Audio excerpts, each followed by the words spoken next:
Quite recently, you might have seen a film floating around on the internet, produced by the University of Bath, on the Leidenfrost effect.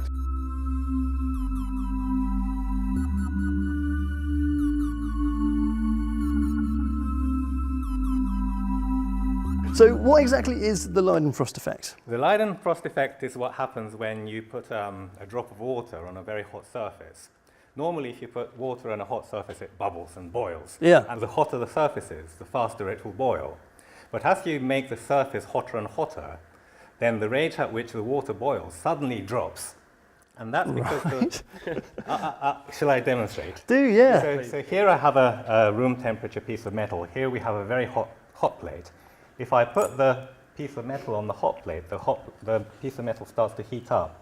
And if I put the droplet of water on it, you can does see what you expect, that yeah. it just boils. And the hotter it gets, the faster it will boil.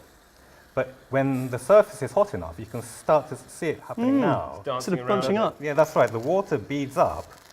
But if the surface is very, very hot, the droplet forms.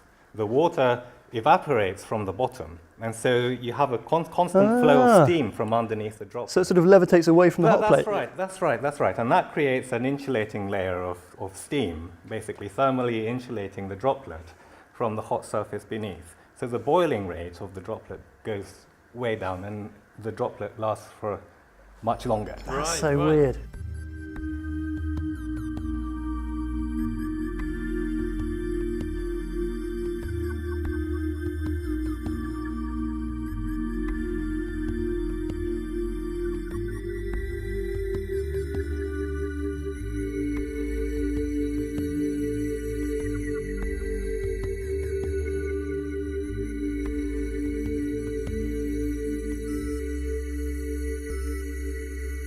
What we saw on your video was that you can direct the way the droplets hover. That's seemingly. right, that's right. So I seem to remember droplets going uphill, water going uphill somehow? Yes. So what's going on there then? So you've got this sort of vapour coming off it. That's right, yes. Like you say, the vapour's flowing out from beneath the droplet. And what the ratchet does, what the sawtooth pattern on the surface does, is to guide that flow of steam.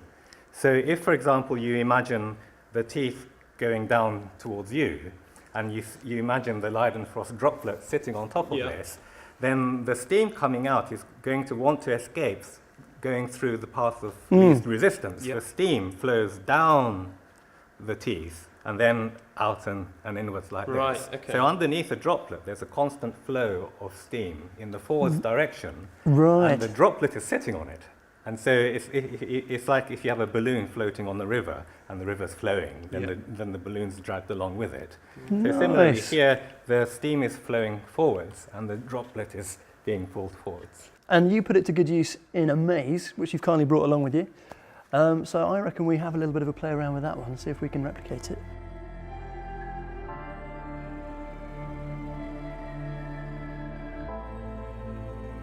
So Kay, your camera got some great shots in black and white, but I reckon we can have a little play around with some coloured droplets.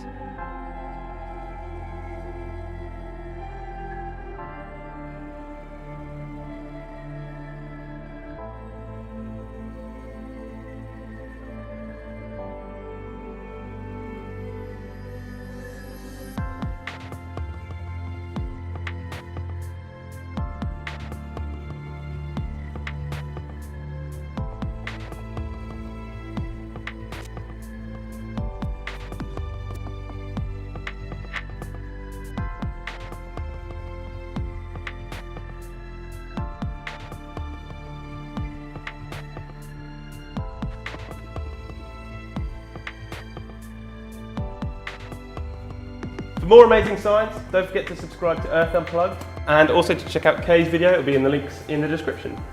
See you next time. We're going to be looking at some mesmerising physics, droplets bouncing.